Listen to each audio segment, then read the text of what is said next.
Hi guys, maayong hapon ay mayong hapon, mayong gabi na din. Ang among panihapon. So guys, ang aming dinner ay mikos-mikos. Mikos-mikos daw to, bagong pangalan ng kasama ko. So lang naman nagpangalan yan, mikos-mikos, kahit hindi ko naintindihan yung mikos-mikos. Mikos-mikos, kushik. Ano ba yung mikos-mikos guys? Tingnan nyo. May chicken, saan na pa yan? Kompleto na. May kabaw, may meat, laham, ano ba yan? May ground chicken. Ano yung ground chicken?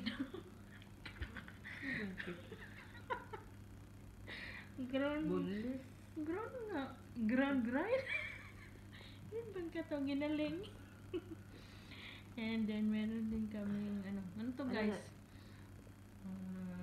Ano pangalan sa atin dito? Rice. Rice, di ano. And then meron pa dito guys, ang dami, di ba? May lemon pa, may kamatis pa. Kani, ang tawag dito. Ground chicken. Anong ground chicken ka dyan?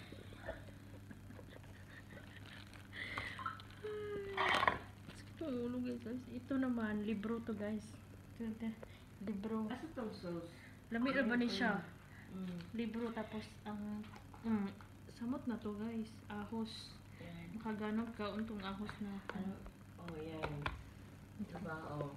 Wala kaming kanin din na, gusto kanin. Basta mag-upload mo, masanayan na kayo na di kayo kakain ng kanin. Ganito na, okay na. Meron tira na bika.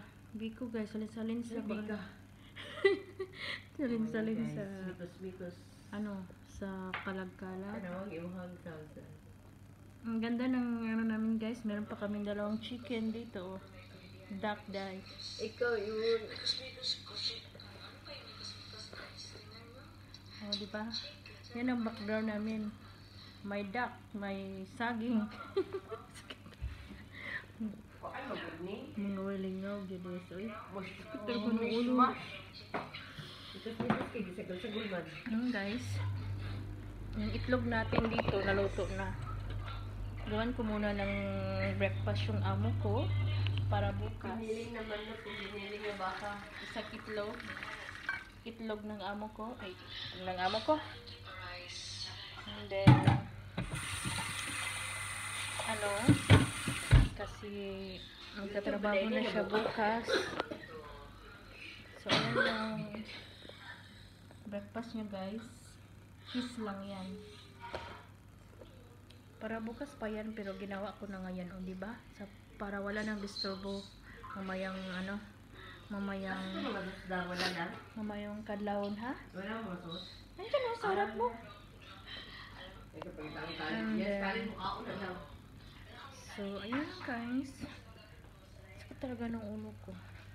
Punta tayo dito sa kwarto ko guys kasi hindi kami magkarinigan doon ang kasama ko. Kasi nga nag-video din siya sa kanya kasi di ba reels pa more. So, ang sakit talaga ng ulo guys. Ngayon ko, imbis na patapos na yung regla ko, sumasakit yung ulo ko. Siguro sumasakit ito sa buhok na kulot ko guys, charot. So, ayan nga. Ilang araw na lang. Grabe, palapit na yung uwi ko guys. Excited na. Medyo stress. Kasi alam mo, yung bang iniisip ko rin yung mga nawi ka ng Pinas, wala kang trabaho. Tapos may mga raming gastusan. Lalo na may anak kong nag-aaral. Gastos ka ng pera, di ba? Tapos, wala ka namang maraming pondo. Kaya sabi ko, magtitipid talaga. At meron pa tayong bayarin guys. Siyempre, yung dala mong pera, ipabayad mo pa sa utang. Ay, naku, nasakit talaga ng ulo ko guys. Ba't masakit ang ulo ko? Basa pa kasi itong buhok ko guys. Tapos,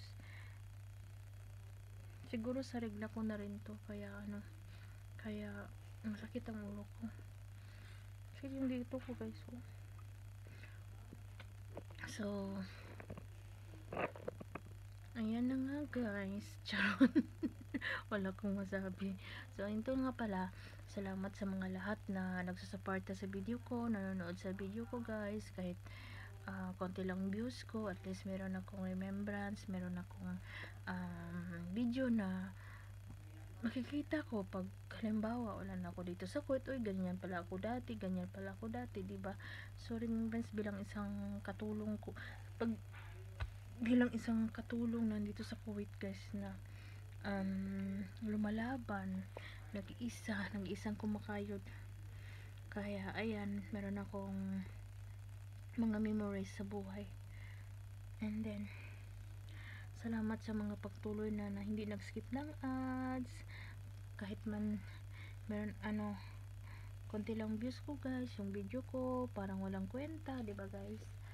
At least hindi natin maano na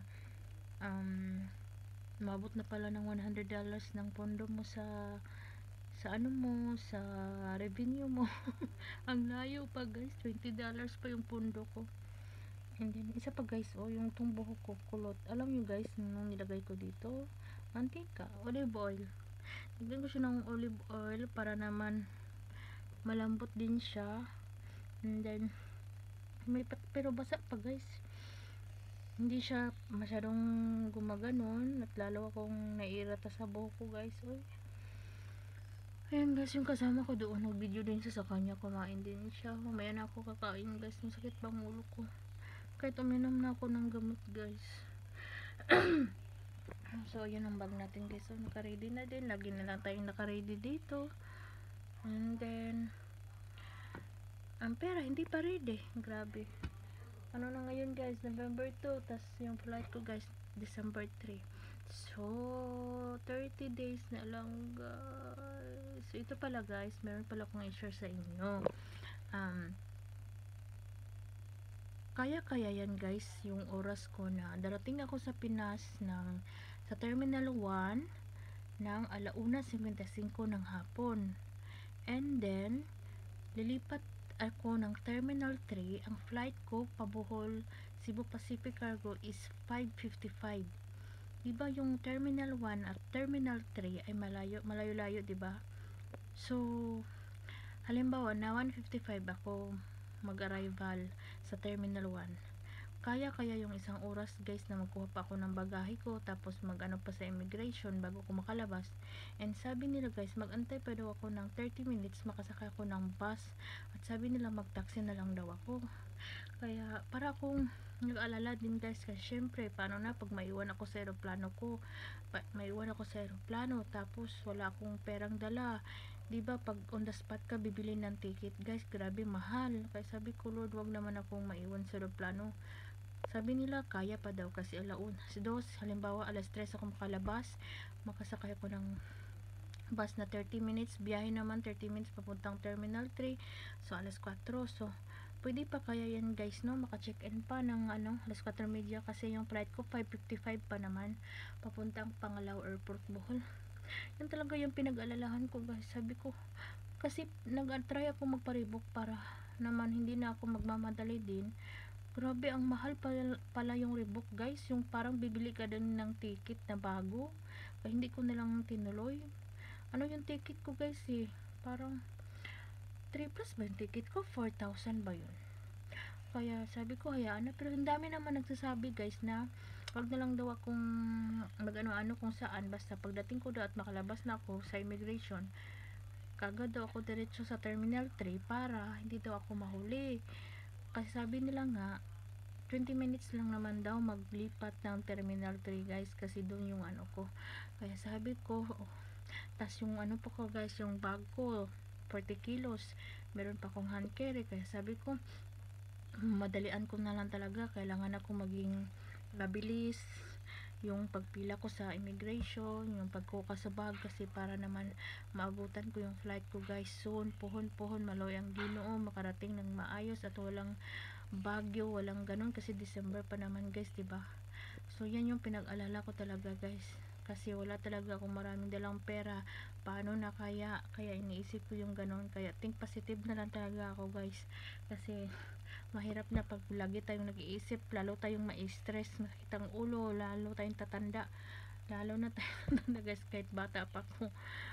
Diba? Kaya yun guys, kasi diba Kuwait to Saudi yung ko, Riyadh, tapos Riyadh to Manila, and then ako na yung nag-book ng ticket pa Bohol guys, kasi ang binook ng amo ko is Kuwait to Riyadh, Saudi, tapos Riyadh, Saudi to Manila. Yun lang yung binook ng amo kong lalaki, tapos binigyan na lang niya ako ng pera na pabook para Bohol. Kaya yan guys, yun yung nangyari. So yun lang yung ma-share ko sa inyo guys ngayong gabi na to, yung mga nai-stress ko na mga iniisip kong problema.